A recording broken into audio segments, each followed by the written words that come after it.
आप सबकी खिदमत में सबिहा ज़ुबैर का आदाब। पेश है हमारा प्रोग्राम एस्पायर टू इंस्पायर यानी हौसला अफजाई की कोशिश करना। और इस प्रोग्राम में हम आज आपकी मुलाकात रियासती कर्नाटक की एक ऐसी मुतहर्रिक सियासी शख्सियत से करवा रहे हैं जो अक़लियतों के हुकूक़ की मुहाफ़िज़ के तौर पर जानी जाती हैं, जिनकी खिदमत क़यादत और समाजी भलाई ने उन्हें माशरे की दिगर ख़वातीन में एक मुमताज़ मकाम दिलाया है, जिनका सियासी सफ़र अवामी खिदमत, समाजी इंसाफ और ख़वातीन के हुकूक़ को बाख्तियार बनाने के मिशन पर मबनी है, जिन्होंने अक़लियती कमीशन की चेयरपर्सन की हैसियत से भी काबिल क़द्र खिदमत सर अंजाम दी है।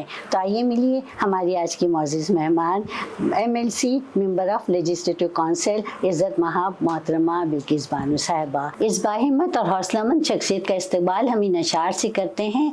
मोड़ा है मेरे अज़्म ने रुख तेज़ हवा का, मैं मौजे हवादिस में भी तूफ़ान से लड़ी हूँ, किस दौर में इंसान को हासिल थी मसदद, तारीख़ के औराक में ये ढूंढ रही हूँ। मोहतरमा बिल्किस बानो साहिबा, साला डिजिटल के तमाम ओहदेदारान, अरकान और नाज़रीन की जानिब से हम आपका यहाँ पर खैर मकदम करते हैं। जी हाँ, तो मोहतरमा ये बताइए कि आपकी एजुकेशन, आपकी ज़ाती ज़िंदगी और इसके बाद मुझे ये बताइए कि सियासत में आपका आगाज़ कब और कैसे हुआ। जी मैं यूँ तो आर्ट्स की ग्रेजुएट हूँ जी। मेरा प्रोफेशन टीचर है, BA B.Ed करके मैं आदि चुनचुरगी इंग्लिश स्कूल में हाई स्कूल की टीचर थी मैं। जी जी हाँ, कहाँ? शिमोगा में? शिमोगा डिस्ट्रिक्ट में भद्रावती ताल्लुक में जी मैं वहाँ पर टीचर मुनक़िद की गई थी। मैं यूनियन लीडर थी कॉलेज स्कूलिंग लेवल से ही। मैं यही एक्टिविटीज़ में रहने की वजह से टीचर्स मुझे उन्होंने प्रमोट किया, तो कॉलेज लेवल में I was chosen as an union leader. जी जी। तो इसी तरह से एक सामाजिक कारकुन की हैसियत से मेरे वालिद मोहतरम इज़्ज़त मरहूम इब्राहिम खान साहब वो एक फ्रीडम फाइटर थे। जी जी हाँ। भाई वगैरह पार्टी में सियासत में थोड़ा रहने से और हमारे घर उस वक्त हमारे माशरे में बहुत से मुस्लिम सामाजिक कारकुन बहुत थे। जी जी जी। एक जज्बा उन लोगों में रहता था। वो तब देख कर हम लोग आपने सीखा। जी हाँ। तो वो ख्याल आता था स्कूलिंग की तरफ से भी, जहाँ कोई नाइंसाफ़ी हो रही है तो झट से वहाँ जाती, टीचर्स के साथ बात करती। इस तरह से टीचर्स भी मुझे ग्रूम किए लीडरशिप होने के लिए। जी। ये पॉलिटिक्स में एंटर वही लक आ गई हूँ मैं, नॉट चोजन पॉलिटिक्स। अच्छा अच्छा। तो नहीं आपका यानी कोई इरादा नहीं था, but I used to work as an social worker. जहाँ कहीं भी नाइंसाफ़ी हो रही है वहाँ झट से जाकर इंसाफ दिलाने की कोशिश की और मैं सक्सेस भी हूँ, कामयाब भी हूँ, होकर हूँ। और हर irrespective of caste and community हर लड़कियां मेरे पास आते थे। जी जी। जहाँ फीस का मामला हो या कोई टीचर लेक्चरर्स कोई क्लास को नहीं आ रहे हैं जी, या कोई और प्रमोशन में अगर टीचर्स के साथ कोई हो रहा है तो टीचर्स भी यूज्ड टू टेल आपके लड़कियों के साथ बोल के एक स्ट्राइक वगैरह कीजिए, ऐसा नाइंसाफ़ी हो रही। इस तरह से right from the beginning of my schooling I was watching the society from very nearby। जी जी हाँ। तो ये मैं समझती थी हमारी जिम्मेदारी है, जब हमको समझ अल्लाह ताला दिया है तो ये जिम्मेदारी है कि जहाँ कहीं नाइंसाफ़ी हो रही है उसे करेक्शन करना। It's not leadership. I used to correct everywhere, I used to give my service. जी जी हाँ। तो ये अल्लाह ताला की सबसे बड़ी एक नवाजिश थी कि इसी तरह से एक मौका मुझे। यूँ तो I belong to a Congress party and my family was मोहतरम फ्रीडम फाइटर। जी जी हाँ। पूरा खानदान भी कांग्रेस पार्टी में थी। कांग्रेस पार्टी में ही थी जी। हुआ ऐसा कि मेरे शौहर एडवोकेट हैं। जी जी। तो वो मेरे वहाँ पर जो लोकल MLA थे सारे सिद्धप्पा, वो जनता पार्टी के थे जी। तो वहाँ पर कांग्रेस फोल्ड होने की नाते लड़कियां, औरतें खास करके मुस्लिम माशरे में नहीं थे जी। और दूसरे इसमें भी जनरली स्पीकिंग करने का है तो भी लड़कियों को पॉलिटिक्स में बहुत कम थे परसेंटेज। 1% भी अदर कम्युनिटी के थे, हमारे परसेंट तो 0% में भी थे जी जी। तो वहाँ पर कैसा ढूंढे किस लड़की को विनिंग कैंडिडेट, किसी हालत में वो MLA चाहते थे कि उनके 4 के 4 जिला पंचायत भी जीते जी। तो वो ऐसा ही ढूंढ रहे थे। तो मेरे क्लासमेट जो इस वक्त मेरे साथ ग्रेजुएशन में थे जी, वो सब उनके फॉलोअर्स थे जी जी हाँ। और मैं लकीली मेरे शौहर उनके जूनियर थे एडवोकेट जी। He was also an advocate. तो मेरा साथी जो था हमारी कॉलेज में, तो उन्होंने बोला कि ये इधर उधर कैसा ढूंढ रहे हैं, आपके जूनियर है ना, उनकी बीवी ही है, वो ग्रेजुएट से अलग हैं और यूनियन लीडर थे हमारे, जी, हाँ। उनके पास सलाहियत है, आप उनको प्रपोज कर दें। तो सडनली वो डिसाइड कर दिए, तो मिल गए हमें कैंडिडेट कर को, मुझे पूछे बगैर ही वो डिसाइड कर ले, तो हमें विकेट उसी दिन उन्होंने डिक्लेयर भी कराया था, हम जीत गए। जी जी। तो ही केम टू माय हाउस, उन्होंने सडनली मुझे कहा कि आप ऐसा इलेक्शन को आपको घेराया जा रहा है, अगर आप चाहें तो हम टाइम दे सकते हैं, 1 दिन 2 दिन का टाइम भी लीजिए, डिसाइड कीजिए। ये पॉलिटिक्स से थोड़ा, उस वक्त पॉलिटिक्स बोले तो अलग और गंदी ये फील्ड बोल को भी समझा जाता था। हाँ जी, खवातीन के लिए अच्छा नहीं समझा, तो और अच्छा भी नहीं सहता, कैसा जाए, ऐसा जाना, वहाँ औरतों की इसमें मर्दों के साथ बैठना, ऐसा। तो फेनेटिक लोग भी थे उस वक्त। जी हाँ। तो सडनली देखिए मुझे थोड़ा वक्त दो बोल के, मेरी चचेरी बहन की शादी थी जी 1-2 दिन बाद जी। तो मैं सबसे पहले मेरे शोहर को बोला, तो आप अपने वालिद से पूछिए, मैं तो अब यहाँ पर आ गई हूँ, शादी होकर वहाँ थी तो पेरेंट्स से पूछ सकती थी। जी जी। पूछिए ससुर साहब से क्या इजाज़त मिलती है पॉलिटिक्स में जाने के लिए। जी। तो उनके वालिद को पूछे, और ससुर भी बहुत अच्छे साथ, मेरे वालिद जिस तरह से पेश आते थे वही तरह से मेरे साथ पेश आते थे जी। और उन्हीं ने मुझे चूज करके बहू बनाया था। जी जी हाँ। तो मैं पूछा तो अरे इसमें क्या दिक्कत है, आप खड़ जाइए, हम लोग तो आपको सपोर्ट करेंगे। हाँ जी। तो मैं बोली ये कांग्रेस पार्टी से नहीं, जनता पार्टी से पूछ रहे हैं वो लोग। जी जी। तो वो उनको शॉक हो गया। जी।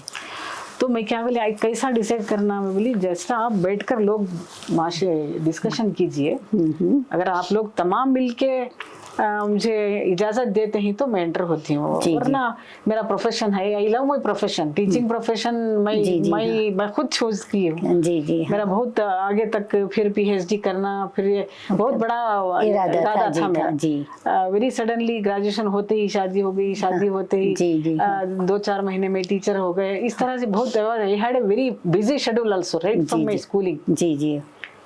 तो मेरी लकीली चचेरी बहन की शादी में वो जो जमात वाले बैठते हैं, जी जी, तो उस वक्त ये वन ऑफ द सब्जेक्ट रखा गया वहाँ पर। इस तरह से जिला परिषद बोल के नया आ रहा है, जी जी, उसे हमारी एक उम्मीदवार होना चाहिए।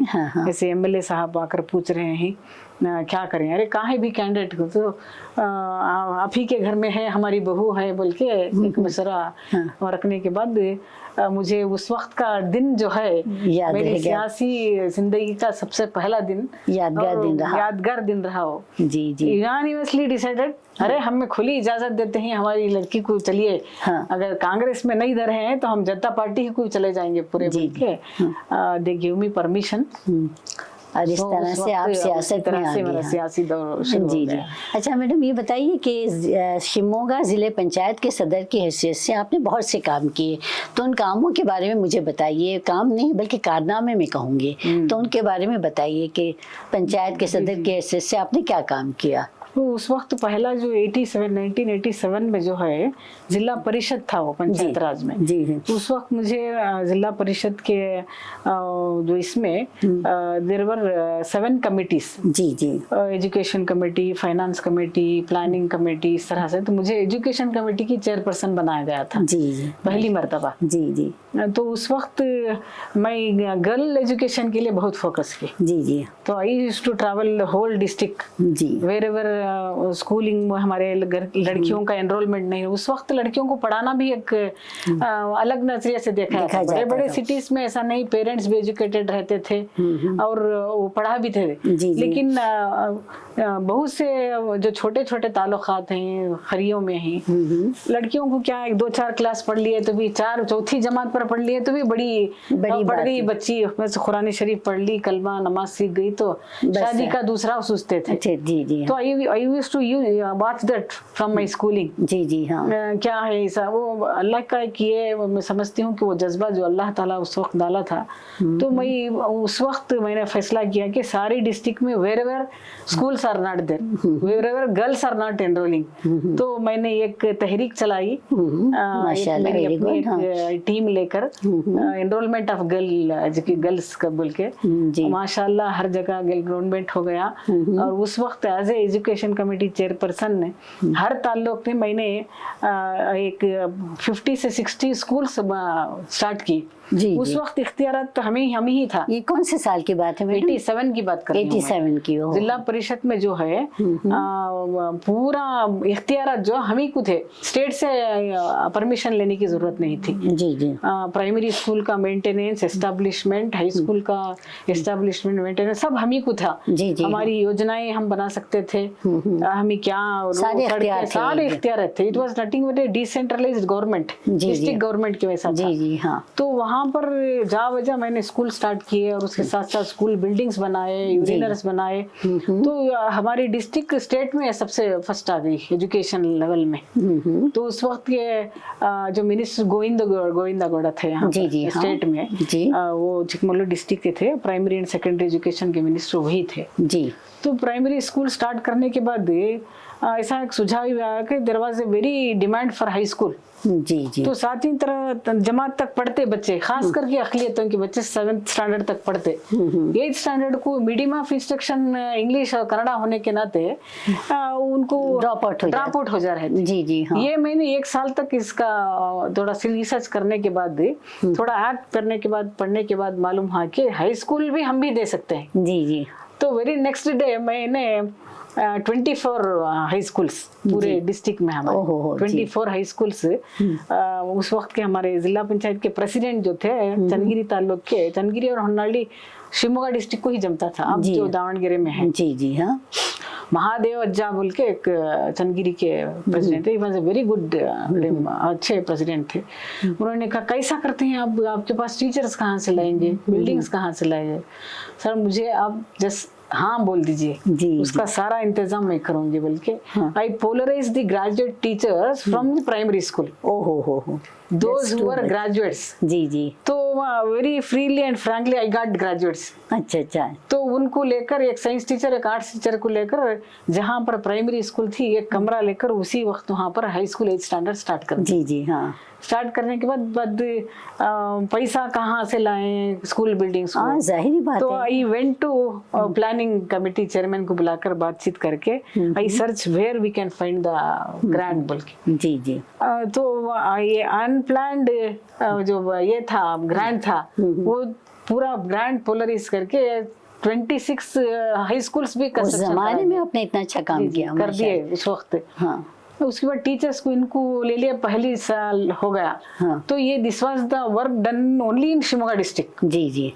तो पूरे डिस्ट्रिक्ट के जिला पंचायत के प्रेसिडेंट्स हो से बारे, आपके डिस्ट्रिक्ट में ऐसा कैसा हो गया, आपके डिस्ट्रिक्ट में हाई स्कूल स्टार्ट हो गए, प्राइमरी स्कूल स्टाफ ही स्टार्ट कर दिए। और रिक्रूटमेंट के लिए मैंने बोला the maintain establishment, how to establish sir, we can appoint teachers. तो उस वक्त डिस्ट्रिक्ट लेवल DLRC बोल के रहता था। जी जी।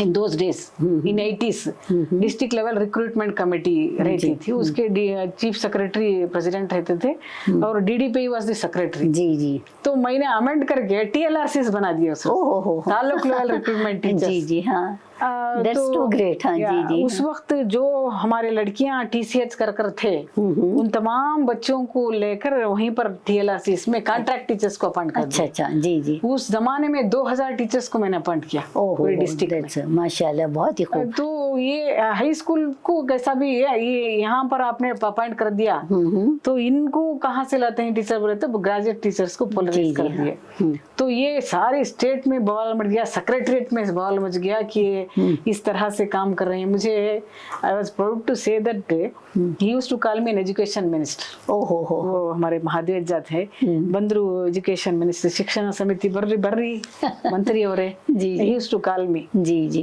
I was focusing and study करती थी मैं, कैसा करें रिसर्च करती थी आप बहुत। रिसर्च करती थी जी। तो अच्छा, यहाँ पर एक बात बताइए मैडम कि आपने ख्वातीन और अक़लियती बिरादरियों की तरक्की के लिए बहुत सारे मंसूबे बनाए और उनमें से बहुत से मंसूबों पर आपने, स्कीमों पर आपने काम भी बहुत अच्छा किया, तो उन मंसूबों के ताल्लुक से मुझे बताइए। अक़लियतों के लिए यही मैं तो बोल रही हूँ, पहली फोकस मेरी तालीम की तरफ थी। जी जी। तालीम के बगैर तो प्रोग्रेस ही नहीं होता। तो गरीबी हटाना है, दूसरा एम्प्लॉयमेंट जनरेशन करना है, तो मैंने ठान ली तो बेसिक मरहला जो तालीम है। जी हाँ। तो मैं जितने भी स्कूल स्टार्ट किए, हर हमारे मुस्लिम मोहल्ले में ही पहली स्कूल स्टार्ट की मैंने। जी। वहीं पर हमारे मुस्लिम लड़कियों को दाखिला किया। वो मेरा थोड़ा बीजेपी वाले उस वक्त भी मेरे पर टारगेट भी किया उन्होंने। अच्छा अच्छा। हाँ जी। जहाँ उर्दू स्कूल्स बोल के स्टार्ट करती है। I started Urdu medium high school also at the district. जी जी। हाँ। तो नेक्स्ट टाइम ये सब देखकर सेकंड टाइम मैं फिर जिला पंचायत हो गया, तब परिषद जाके जिला पंचायत हो गया। जी हाँ। उस वक्त फिर से इलेक्ट हो गई मैं। तो I was made as an president of जिला पंचायत। जी जी। उस वक्त जितने लड़कियों को मैंने वहाँ प्राइमरी स्कूल के टीचर्स कॉन्ट्रैक्ट में अपॉइंट किया था। जी। I make them to permanent. ओहो। उनको थोड़ा ग्रेस मार्क्स, वो रूरल कोटा, ये कोटा, ये कोटा, तो आपको कितनी दुआएं मिली होंगी। जी जी, इंशाल्लाह। मैं बोलती हूँ अभी परसों रिटायर होने लगा 2-4 टीचर्स थे। जी जी। मैं साहब शिकारीपुर में वहाँ जाने के बाद वो आकर मुझे गले लगाकर, मैडम आप मुझे एक रोजी रोटी दिया था। अरे ऐसा मैसा कैसा नहीं, वो आप उस जमाने में हमें अपॉइंटमेंट दिया था। जी जी जी। ऐसे बहुत से बोल के एक के बाद कई लड़कियां औरतें आके मुझे मिले। तो आपको कितनी खुशी महसूस हुई? बड़ी खुशी होती है, बड़ी खुशी होती है। जब उस वक्त मैंने जो थाना था, तो इसके बाद मैंने देखा कि हमारे अक़लियतों के मोहल्ले में रोड्स और हमारे एरियाज में पानी। जिला पंचायत के प्रेसिडेंट होने के बाद में जब भी हमारा पावर वही था, पावर का भी ये नहीं क्या स्टेट में नहीं लिया था, जिला पंचायत में भी पावर था। So I made my district development class number 1। उस वक्त मुझे चीफ मिनिस्ट्री कहा जाता था।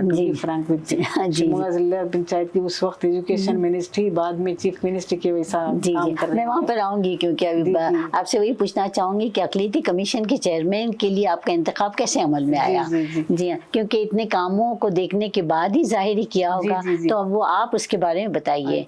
उसके बाद क्या हुआ, ये पार्टी हमारी स्प्लिट हो गई। जी जी। JDS and JDU। मुझे जिस तरह से ग्रूम किया उस वक्त JH पटेल, रामकृष्ण हेगड़े, 89 में भी रामकृष्ण हेगड़े मुझे असेंबली की टिकट ही अनाउंस कर दिए थे। जी जी। मेरी पॉलिटिक्स में आने के 2 साल बाद ही मैं उस वक्त नहीं ली, but they were used to nurse me. तो पार्टी फूटने के बाद बड़ा सदमा हुआ हम लोगों को। बहुत अच्छा हमने पूरे स्टेट में पार्टी को ऑर्गेनाइज किया। जी जी। हाँ। तो आई जॉइन JDU, जनता एक इमेज बन गई थी पार्टी की। गई थी। जी। JDS उस वक्त बहुत हुआ। जब तक हमारे लीडर्स थे हम उनके साथ थे। JH पटेल के इंतखाब के द वेरी नेक्स्ट डे हमारे कागुड़ SM कृष्णा के दौर में, जब वो चीफ मिनिस्टर थे, हमारे यहाँ पर कागुड़ Thimmappa was the revenue minister. उन्होंने मुझे बहुत, हमारे district irrespective of party, BJP वाले लोग भी मुझे बहुत चाहते थे, कांग्रेस। जी माशाल्लाह, आपने काम इतने अच्छे किए थे। ही केम टू माय हाउस। जी जी। हाँ। मैं मेरी बहन के घर में उस दिन थी, वहाँ पर एक हेल्थ का प्रोग्राम हो रहा था। जी। उस वक्त उन्होंने बुलाकर, आपको कांग्रेस में मुदाखलत होना ही चाहिए, आप वही हमारी ही पार्टी के लोग हैं आप। तो मैं चाहती थी कि खुद पार्टी में ज्वाइन हूँ, किस तरह से करें। ये पार्टी फूटने के बाद बहुत दुख भी हुआ था। जी जी। तो उस वक्त उन्होंने बोला तो कल आप आइए, बातचीत करेंगे, 2 दिन वक्त दीजिए सर, सबको मुताला करती हूँ क्या। लोग हमारी डिस्ट्रिक्ट में पूरे लोग मैं अक़लियत लोग जनता पार्टी के साथ ही थे। जी जी। जब उन्होंने ये प्रपोजल दिया तो मैं सबको फोन के जरिए इत्तला करने के बाद, मैडम आपकी लीडरशिप में हम तमाम लोग कांग्रेस ज्वाइन हो जाएंगे आपसे लिए। अच्छा, सब वहाँ से यहाँ आ गए थे सब। जी जी। तो डे 1 के रोज उसी दिन मुझे they made me KPCC member, they made me AICC member. अच्छा अच्छा। All India Congress committee member भी बना दिया। अच्छा, यहाँ पर लेकिन काफी लोगों ने मुखालिफत भी बहुत की। हाँ। नहीं, उस वक्त नहीं, मेरे साथ मुखालिफत इस तरह से नहीं किए थे। जी जी हाँ। इसके बाद मुझे थोड़े दिन के बाद जनरल सेक्रेटरी भी डॉक्टर परमेश्वर, उन्होंने मुझे जब मैं स्कूलिंग में थी, I was chosen as a union leader बोल के वो रिसीव करने जाते थे हम। कांग्रेस के जो भी लोग आते थे, कांग्रेस बैकिंग थे ना। जी जी हाँ। जो भी लीडर्स आते हैं वो ग्रेजुएशन के वक्त परमेश्वर जब पहली मर्तबा शिमोगा को आए तो हम लोग एक डेलीगेशन के साथ उनको रिसीव करने गए थे। वो दिन उनको याद था। जी हाँ। तो वो he used to tell, he told me on that day, ಆ ಕಾಲದಲ್ಲಿ ನಾನು ನಿಮ್ಮ ಊರಿಗೆ ಬಂದಾಗ ನೀನು ಮೊದಲನೇಯಾಗಿ ನನಗೆ ಬಂದು ರಿಸೀವ್ ಮಾಡಿದ್ದೆ। वो लोग चाहते थे कि मैं आकर कांग्रेस ज्वाइन होने के बाद I work day and night in party. मेरे जनरल सेक्रेटरी, फिर आप अक़लियती कमीशन का बाद में उन्होंने मुझे चेयरपर्सन होने के बाद मुझे अक़लियती कमीशन के चेयरपर्सन बनाए। हाँ, इख्तिलाफात आए।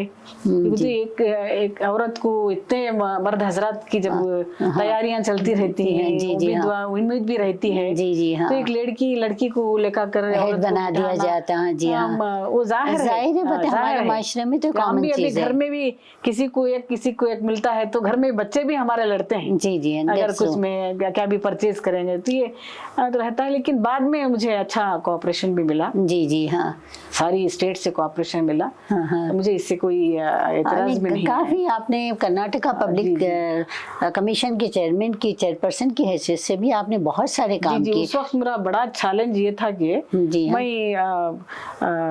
किस तरह से काम किए। मैं सबसे पहले रहमान खान साहब को जाकर मिली। वो भी हमारे माइनॉरिटी कमीशन के सबसे पहले चेयरमैन थे। उनको जाकर मिली। उनके जमाने में बहुत बड़ा एक कारनामा ये हुआ था कि सोशियो इकोनॉमिक सर्वे हुआ। मैं यहाँ पर आपको ये बात बता दूं कि जब रहमान खान साहब पहली बार अक़लियती कमीशन के चेयरमैन थे तो सबसे पहले इंटरव्यू 1990 में मैंने उनका किया था दूरदर्शन से। जी हाँ, तो वो मैं उनसे पहली मर्तबा जाकर मिलने के बाद बताकर मैं वही स्टडी की, किस तरह से उन्होंने सर्वे कराया है, कैसी है हालत। उनसे बहुत कुछ सीखा आपने। हाँ, सीखा मैंने उस आचार कमेटी को स्टडी करने के बाद। और मुझे ताजुब इस बात का हुआ कि हमारी माइनॉरिटी कमीशन को सिविल पावर नहीं दिया गया था। जी जी, जुडिशियरी पावर नहीं दिया गया था। जी जी, जैसा कि वुमेन कमीशन को था, है एससी कमीशन को है, बैकवर्ड कमीशन को था। हमारी कमीशन में हमारे वहाँ पर जस्ट एक रिव्यू करना, चले जाना, ऐसा ही था। और चाइल्ड वेलफेयर के लिए भी था शायद। जी, चाइल्ड वेलफेयर के लिए भी था शायद। सही, वो सब ऑल कमीशन को था एक्सेप्ट माइनॉरिटी कमीशन को नहीं था। जी जी हाँ। तो मैं एक प्रपोजल लेकर चीफ मिनिस्टर, उस वक्त हमारे माइनॉरिटी मिनिस्टर इज्जत मरहूम खमरुल इस्लाम साहब। जी जी माशाअल्लाह। जी जी हाँ, उनसे बातचीत करने को, वो भी कमीशन के चेयरमैन थे। जी जी, उन लोगों वो एमएलए होने के नाते वो अपनी पोजीशन से चला रहे थे। जी जी, वो इख्तियार तो वहाँ पर नहीं थे।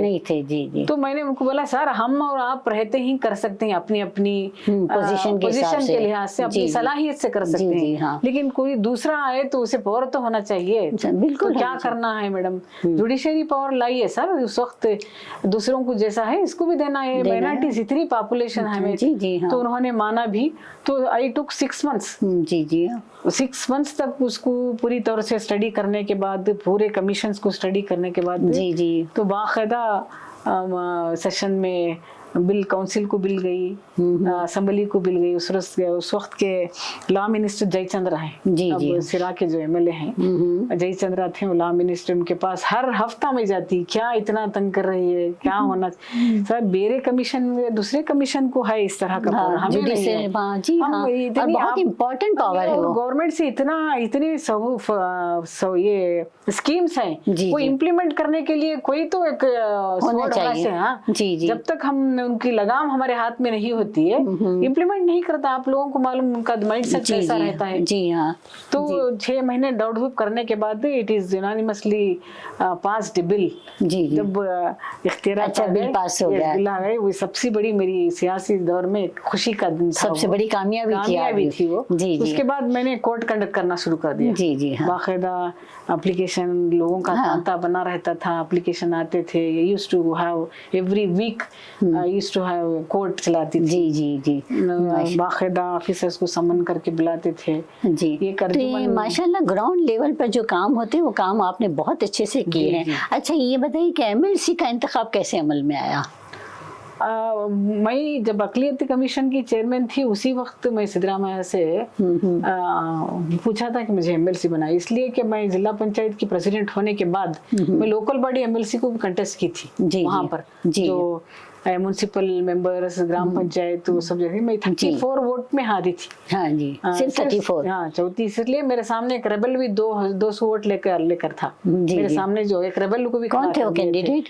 वहीं का लोकल कैंडिडेट था, गैर खुमा का था। जी जी। It is not lady seat, तो जनरल सीट पर ही खड़ी थी। तो मुझे कहीं ना कहीं लगता था कि मैं एक ना एक वक्त में एमएलसी होना चाहिए जी। तो मैं अक़लियती कमीशन की चेयरमैन पूछने नहीं गई हूँ सीएम के पास, मुझे एमएलसी बनाइए साहब, मैं 34 वोट्स में हार कर हूँ, और जो पार्टी से, और मुझे हमारे डिस्ट्रिक्ट में भी सपोर्ट अच्छा से मिल रहा था, वो अपनी आप में लोग मेरे साथ जुड़ते गए। जी जी। आपको क्या बोलूं, लोग साथ आते गए, बनता गया, हम बढ़ते गए। अच्छा शेर है बहुत। जी हाँ जी। वो जब पूछने जाने के बाद उन्होंने कहा वजीर आला ने, नहीं तुझे बोर्ड की चेयरमैन, बोर्ड या इसकी चेयरमैन बनाएंगे, एमएलसी ठीक है सर आप जैसा समझते हैं समाइए, लेकिन मेरा हर वक्त मेरे दिल में एक ख्वाहिश थी कि मैं एमएलसी बनूं। जी जी हाँ। तो कमीशन की चेयरमैन होने के बाद, तो यानी आपका मतलब है कि एमएलसी बन के आप ज्यादा काम कर सकती थी? जी जी, देखिए मैं इसलिए एमएलसी बनना चाह रही थी कि जब तक कानून अक़लियतों के हक में नहीं रहता, rules regulation circulars government circulars अक़लियतों के हक में नहीं रहते, कोई स्कीम्स इम्प्लीमेंट करना नामुमकिन है। जी हाँ। तो वहाँ पर अगर लूप होल्स हैं तो हम कोई काम इम्प्लीमेंट नहीं कर सकते, आगे बढ़ ही नहीं सकते। जो कानून का शुरू करना, काउंसिल में हम आवाज उठा सकते हैं। जी जी। तो इसलिए मैं चाहती कि जो देखिए प्राइम मिनिस्टर 15 पॉइंट प्रोग्राम है, सेंट्रल गवर्नमेंट का सर्कुलर है, गवर्नमेंट की हर डिपार्टमेंट में 15% ईयर मार्क फॉर माइनॉरिटीज, अक़लियतों के बल्कि मुस्लिम्स के लिए कर बोल के है। जी जी हाँ। तो लेकिन वो सब जितनी भी स्कीम में है मैडम, वो सब तमाम पेपर्स पर है, और उसको जो है प्रैक्टिकली जो है अगर उसको इम्प्लीमेंट करना है तो कुछ होता ही नहीं काम किसी तरह से भी। नहीं, इट ऑल डिपेंड्स।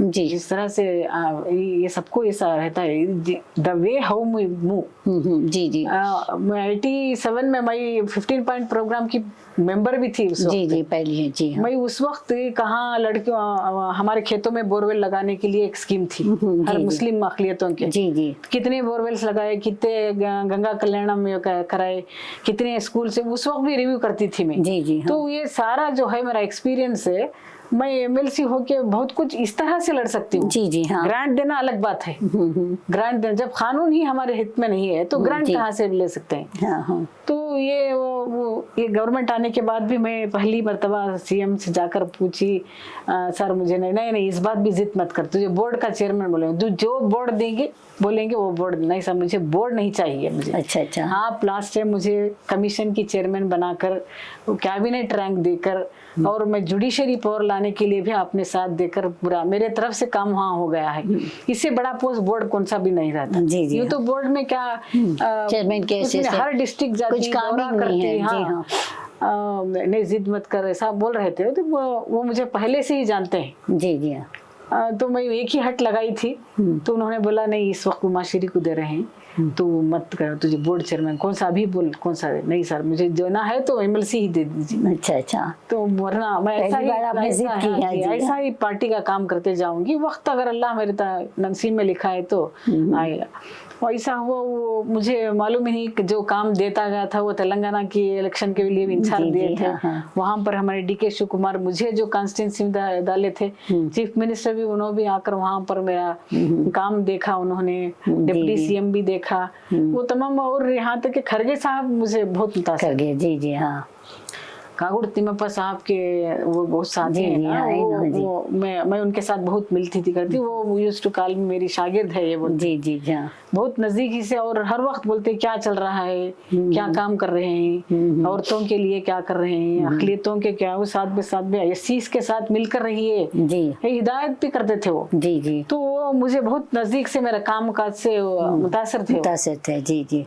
तो इस बार भी मैंने ट्राई करने के बाद लास्ट मोमेंट तक भी मैं नहीं छोड़ा। जी तो नजीर हमारे और हमारे नसीर अहमद जी, के जी। पास भी गई। उन्होंने कहा अगर लेडी को दे रहे हैं तो हम तुम्हारा नाम प्रपोज करें। जी। जमीर अहमद के पास गई। जी। आपा हम 2 सीट पूछते हैं, 2 में एक जेंट्स, अगर लेडी नाम आया तो तुम्हारे बगैर किसी का नहीं नाम बोलते हैं। अच्छा, अच्छा। हर जगह से पॉजिटिव आया, लेकिन किसी को मालूम नहीं था कि मैं हो रही हूँ। तो मुझे वहां से दिल्ली से एक फोन आया। सीक्रेट रखा गया। जी।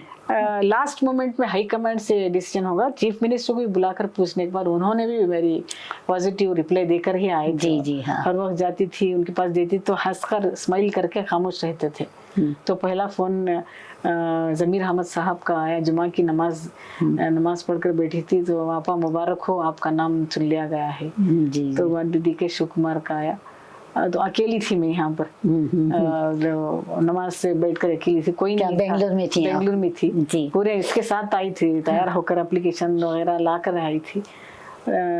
फोन आया, हाई कमांड से फोन आया, जी। खरगे साहब से फोन आया, वेणुगोपाल साहब से फोन आया। माशाल्लाह। जी, जी। बड़ी खुशी हुई, दिल को सुकून हुआ सुकून कि बस कि आप जो चाह रही थी आपको मिल गया था। जी। कभी आकर विधानसभा में जब मैं चढ़ती तो मालूम होता था कि कैसे कैसे लोग आकर बैठते हैं। मैं कौम की आवाज बनकर वो फ्लोर पर काम करना चाहती थी। जी, जी, अकल अल्लाह को हाजिर नजर, कौमी जज्बे के तहत आपका काम जानकर था। बोल रही हूँ। हम लोगों को उठाना चाहिए आवाज। हाँ जी। जब तक हम बोल नहीं सकते, हाँ जी, हमारी आवाज किसी को नहीं सुनाई देती। नहीं सुनाई देती। खामोश रहने से कुछ भी हासिल कुछ नहीं भी होगा। नहीं होता। जी, जी, हाँ। लड़ना नहीं बोल रही मैं, जब तक हमारा एक्सप्रेशन फेवर में कानून के दायरे में होकर जी, हम जी। लड़ना है तो अपने हक के लिए तो लड़ना जरूरी है। तो जी, मैं हाँ। ये चाहती हूँ कि हर, देखिए लास्ट टाइम में मुझे 2 सेशन मिले। जी। एक तो बेलगाम का मिला और एक यहाँ पहला सेशन यहाँ का मिला। जी, जी। मैंने 4-5 मसले उठाए। बड़ी बड़ी इत्मीनान से और खुशी महसूस हुई कि मेरे चारों के चारों जीवो भी हो गए। माशाल्लाह। जी, एक जी। तो मैं पेरेंट्स के बारे में एक उठाया, हाँ किस तरह जी। से बच्चे अपने माँ बाप के साथ सलूक कर रहे हैं। जी, जी, इन हाँ। लोगों को अपनी उनकी दौलत बुजुर्गों में की हिस्सा इज्जत। चाहिए। जी, हाँ। नहीं, अगर बड़े होने के बाद उनको कहीं इसमें छोड़ देते हैं, आश्रम में छोड़ देते, ओल्ड एज होम्स में छोड़ देते हैं। जी, हाँ। तो ऐसे बच्चों के लिए आप जब तक वो माँ बाप को नहीं देखते, उनकी दौलत में उनको हिस्से से महरूम प्रॉपर्टी में हिस्सा नहीं देना चाहिए। नहीं देना चाहिए। नहीं देना तो चाहिए। कृष्णा बैरेगौड़ा ने फ्लोर ऑफ द हाउस उन्होंने ऐलान कर दिया कि इस तरह का कानून हम लाएंगे, और 3-4 दिन में कानून भी लागू हो गया। माशाल्लाह। जी, तो जी, मुझे हाँ। सारी रियासत मैंने पढ़ा से, था। जी, हाँ। सारी रियासत से मुझे फोन मुबारकबादी के आए, गैर कौमों के आए। इतना खुश है, पेरेंट्स इतना खुश है, तो बस हमें कोई पूछने वाला है, हमारा कोई चाहने वाला है। जी, जी, हाँ। वो, और मैंने एक नोटरीज के अपॉइंटमेंट के लिए लेडीज को अपॉइंट करने के लिए एक मैंने आवाज उठाई। जी, जी। एप्लीकेशन डालने के लिए उन्हें इजाजत है, SC STs को और लेडीज को, लेकिन सिलेक्शन के लिए उनको रिजर्वेशन नहीं अच्छा, है। नहीं है। जी। तो लॉ मिनिस्टर को मैंने एक सवाल भी उठाया। तो उन्होंने law minister floor of the house उन्होंने कहा जी ठीक कह रहे हैं आप। हाँ, जी, तो जी। लेडीज को रिजर्वेशन भी किया जाए। तो जो है मैडम, यहाँ पर मैं ये पूछना चाह रही हूँ कि आजकल रियासत कर्नाटक की जो सियासी सूरत हाल है उसमें बहुत सारे चैलेंजेस है, तो वो चैलेंजेस क्या है और इन चैलेंजेस पर कैसे काबू पाया जा सकता है? बहुत सारे जी, चैलेंजेस। बहुत सारे चैलेंजेस है सारे हिंदुस्तान में। आपने जैसे बहुत सारे काम किए, रियासती कमीशन, अक़लीती कमीशन के चेयरपर्सन की हैसियत से, फिर MLC की हैसियत से, और फिर बहुत सारे इम्प्लीमेंटेशन आपने लाए हैं।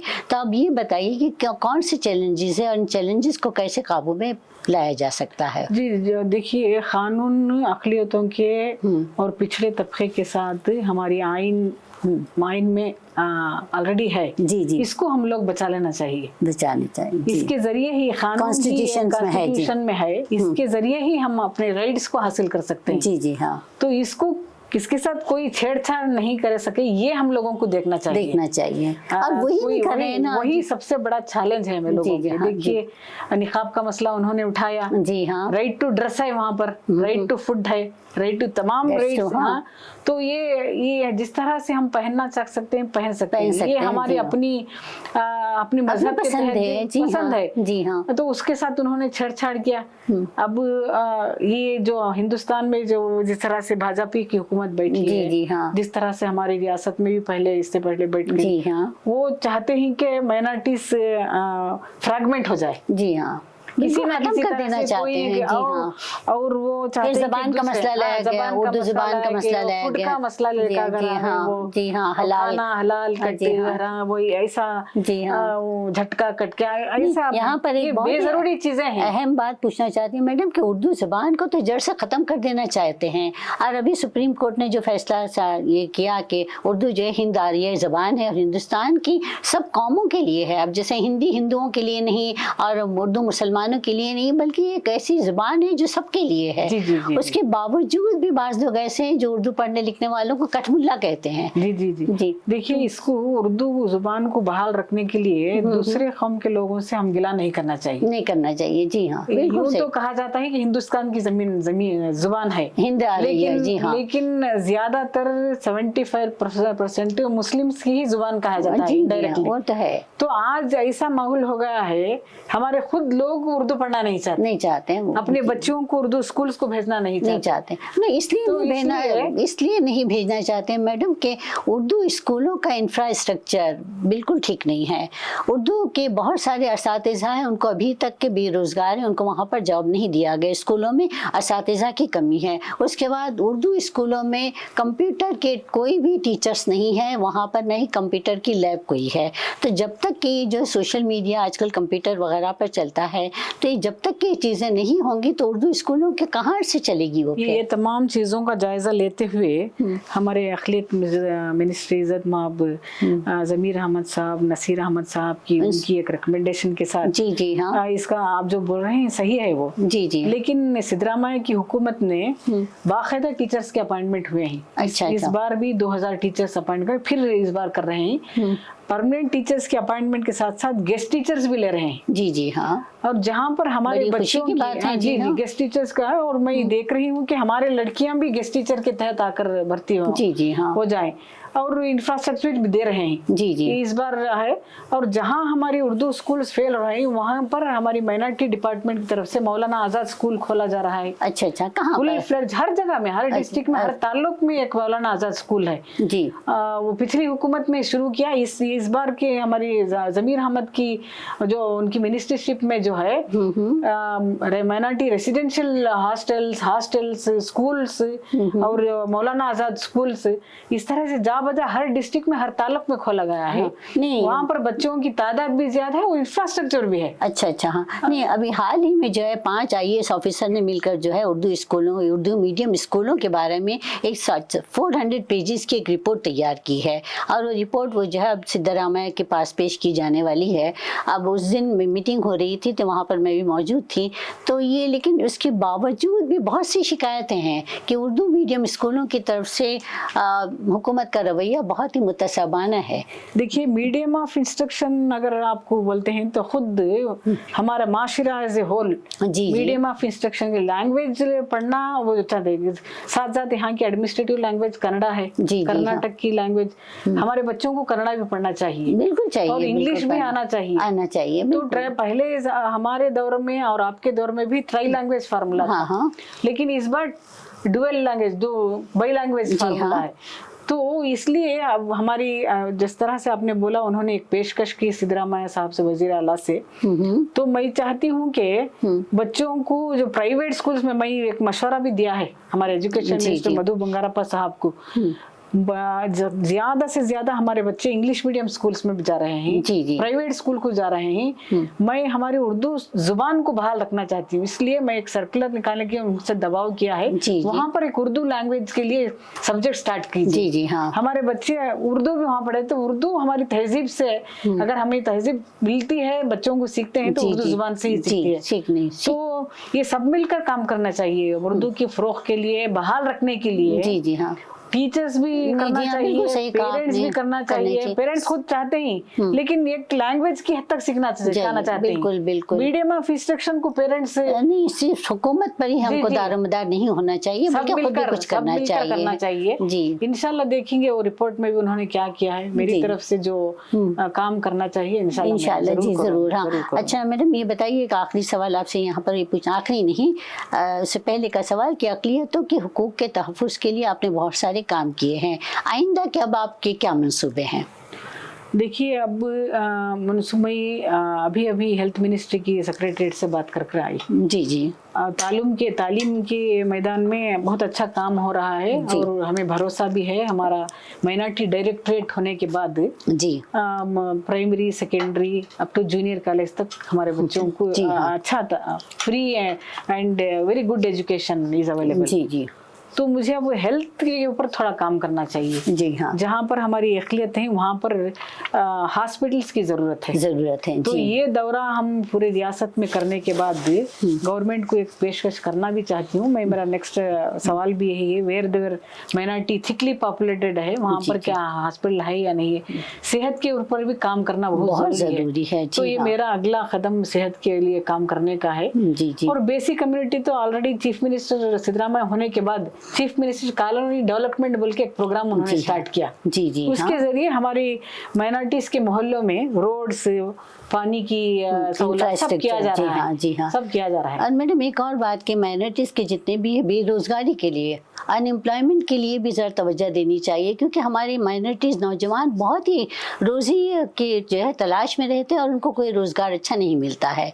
तो उसके लिए क्या कर सकती है हुकूमत?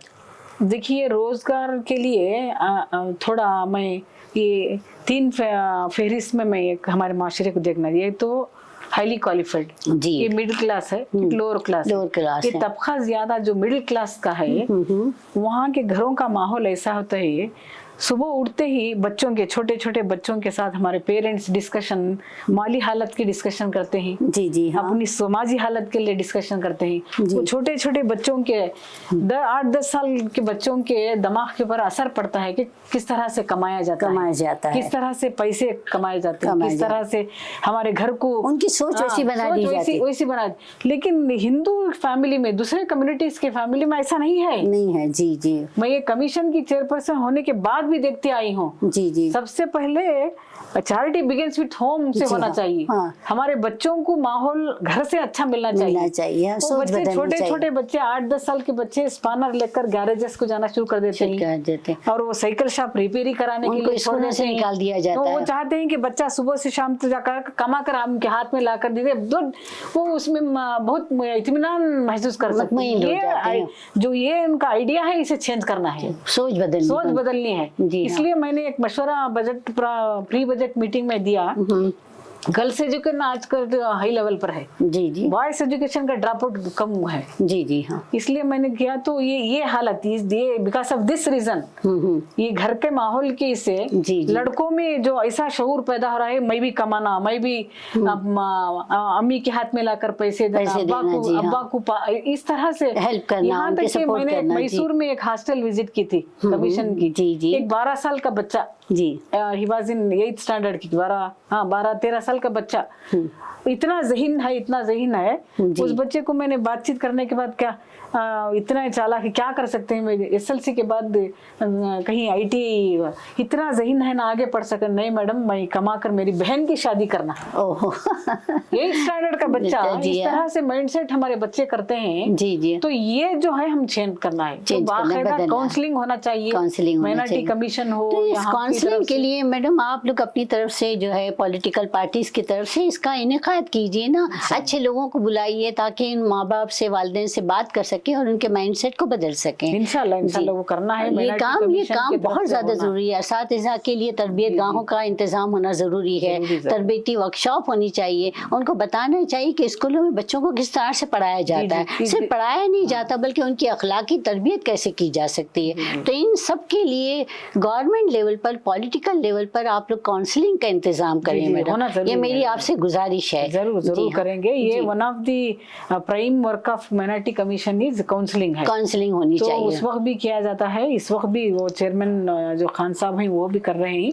मैं जैसा मैंने कहा आपको रोजगारी के लिए, जी, तो मैं खुद एक ने प्रपोज किया कि बॉयज को ITIs के लिए एडमिशंस करा। जी जी हाँ। वो ऐसा बन चुके हैं बच्चे 8th स्टैंडर्ड 10th स्टैंडर्ड के बाद झट से जो रोजगार मिलता है वहां पर जाकर करना चाहते हैं। तो लेट देम ये और इतने चालाक और जहीन नहीं हमारे बच्चे। स्किल बेस्ड कोर्सेज रखना इसलिए चाहिए। आप देखिए इस बार की बजट में उन्होंने ये अनाउंस भी किया है कि where ITI schools are there, जी there one section reserved for minority students। जी, दैट्स वेरी गुड। हर ताल्लुक में जहाँ कहीं भी माइनॉरिटी की है, इस बार से माइनॉरिटी डिपार्टमेंट के जरिए वजीर आला ने मैं जो प्रपोजल दिया था उन्होंने, तो यहाँ हमारे बच्चे, और मैं चाहती हूँ कि स्किल डेवलपमेंट जहाँ कहीं भी ट्रेनिंग मिल रही है जी वहाँ पर ट्रेनिंग लेने के बाद गवर्नमेंट का स्टैंडिंग ऑर्डर है, उनको प्लेसमेंट भी दिलाना है। जी जी, तो यहाँ पर बच्चों को इंडस्ट्रियल सेक्टर में भी बच्चों को हम ले जा सकते जी हैं। हाँ, बिल्कुल ले जा सकते हैं। जी हाँ, अच्छा माहौल है, इंडस्ट्री डिपार्टमेंट के जरिए भी बहुत अच्छा जी जी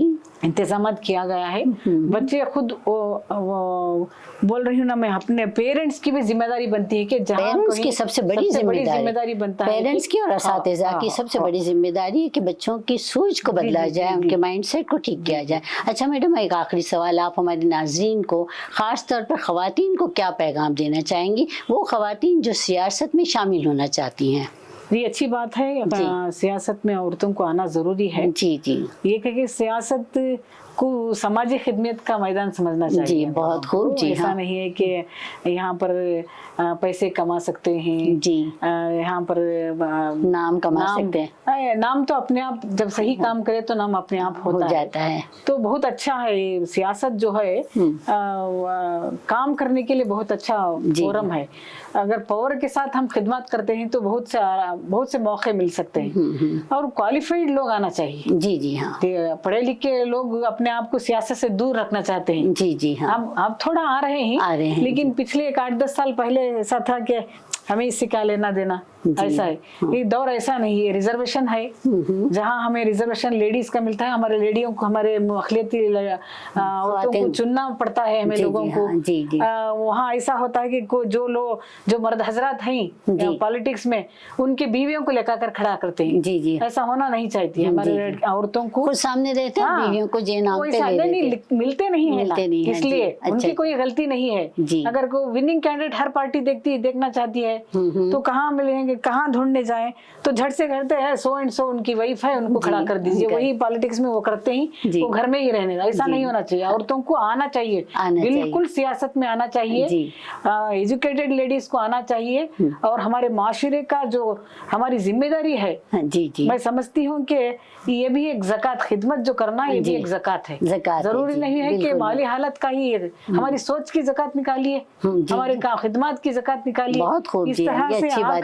इस तरह से आकर समझना है, सीखना है बहुत कुछ। ऐसा ही आकर सियासत में कोई मेंबरशिप ले लिया नहीं है, बहुत कुछ सीखने का मौका भी मिलता है। औरतों को मेरी गुजारिश भी है उनसे, ज्यादा से ज्यादा औरतें आइए, मेरे से जो भी खिदमत लेना चाहते हैं मेरे घर आकर ले सकते हैं। जी जी, और जहाँ कहीं भी औरतों के ऊपर जो नाइंसाफी हो रही है, इंशाल्लाह मैं उसको अटेंड भी करूंगी। और तालीम में अपनी तालीम को जारी रखना चाहिए। जी हाँ जी, तो मैडम आपको बहुत बहुत शुक्रिया, आप अपनी मसरूफियात के बावजूद यहाँ पर तशरीफ़ लाई और आपने अपने तजुर्बात के बारे में, सियासत के बारे में, ज़ाती ज़िंदगी के बारे में हमारी नाज़रीन को बहुत सी बातें बताई। आपका बहुत बहुत शुक्रिया। आपका भी शुक्रिया। नाज़रीन, आपने देखा, आपने सुना, ये थी हमारी आज की मोअज़्ज़ज़ मेहमान MLC मोहतरमा बिल्किस बानो साहिबा। मोहतरमा बिल्किस बानो साहिबा का सियासी सफ़र बहुत ही इंस्पायरिंग था, और इस शेर की तफसीर है कि कोशिश भी कर, उम्मीद भी रख, रास्ता भी चुन। कोशिश भी कर, उम्मीद भी रख, रास्ता भी चुन, फिर इसके बाद अपना मुकद्दर तलाश कर। मोहतरमा बिल्किस बानो साहिबा ने सियासत के रास्ते में कोशिश भी की, उम्मीद भी रखी, रास्ते का इंतखाब भी किया, और फिर आपके मुकद्दर ने आपका साथ दिया। हमारी नई ख्वाहिशात मोहतरमा बिल्किस बानो साहिबा के साथ हैं। रब्बुल इज़्ज़त से हम दुआ करते हैं कि खुदा अल्लाह ताला आपके इरादों को इस्तेकाम बख्शे, और इसी तरह आप अक़लियतों की हिफाजत के लिए, उनके तहफ़्फ़ुज़ के लिए काम करती रहें और साबित कदम रहे। नाज़रीन, आपसे हमें यही कहना है कि अगर आप भी खिदमत खल्क़ के जज्बे के साथ सियासत में शामिल होना चाहते हैं तो आप भी कोशिश कीजिए, उम्मीद रखिए, रास्ते का इंतखाब कीजिए और मस्बत सोच के साथ काम कीजिए। इंशाअल्लाह कामयाबी ज़रूर मिलेंगी। Always B positive. आइंदा हम फिर मिलेंगे चंद और नई बातों और नई शख्सियतों के साथ। तब तक के लिए सबीहा ज़ुबैर को इजाज़त दीजिए। खुश रहिए और अपनी ज़ात से दूसरों को खुश रखने की कोशिश कीजिए। बहुत बहुत शुक्रिया।